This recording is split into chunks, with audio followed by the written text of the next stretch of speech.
And while the peak of hurricane season is still ahead of us, new reporting reveals that FEMA is already stretched to the limit.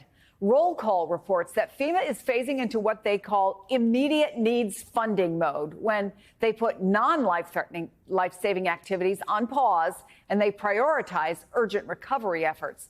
That's because the agency has already issued at least 100 disaster and emergency declarations this year, nearly as many as they authorized all of last year. FEMA's warning that by the end of September, they could be more than $6 billion in the red.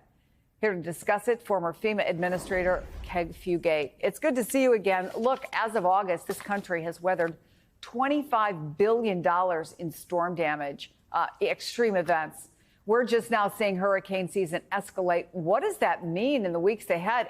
And most pointedly, for people who find themselves in need of immediate help?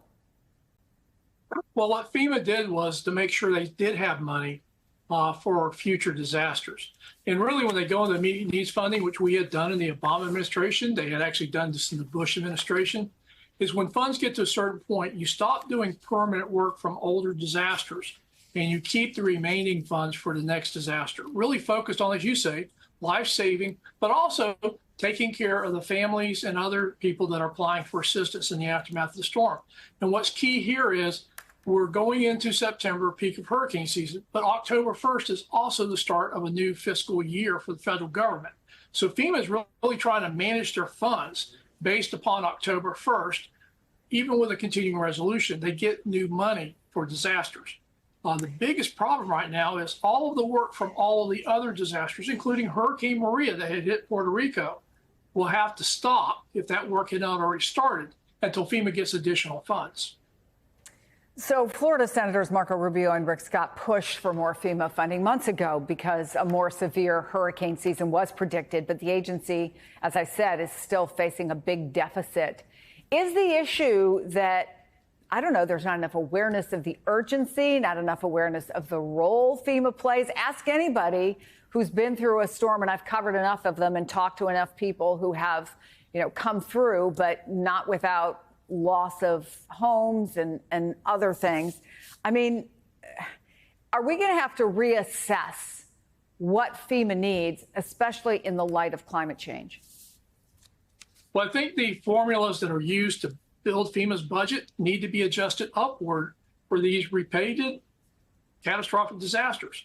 If you look at FEMA's, not the number of disasters, but looking at the large disasters where there's a lot of recovery work that Congress needs to take into account, we're seeing more of those multi-billion-dollar recovery operations and put in more funding on a reoccurring basis each year, not only for the older disasters, but for the new ones that are occurring.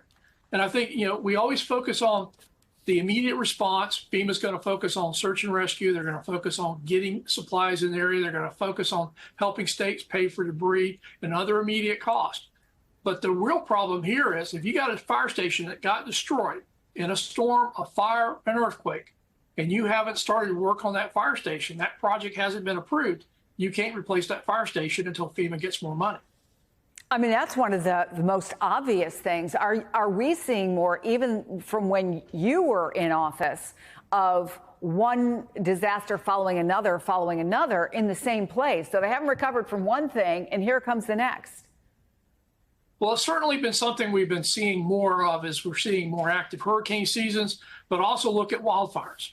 We're seeing several places that, we had fires in Northern California. We're seeing people have rebuilt, and now we're seeing fires coming back again, and people have lost their homes after they've rebuilt. So we know that disaster frequency is increasing. We know certain types of disasters that are weather driven, such as drought, extreme heat, extreme rainfall, and the storms have been increasing. And so looking at how we've always funded disasters looking backwards isn't helping us stay ahead of the financial costs. And again, these are uninsured losses that the federal government reimburses states and local governments and eligible nonprofits, as well as the individual assistance they provide to families who didn't have insurance or were underinsured. So as we also see an insurance crisis growing, we're seeing more and more people that are without insurance or underinsured in these various disasters. Craig Fugate, thanks so much for helping us understand what's happening right now. We appreciate it.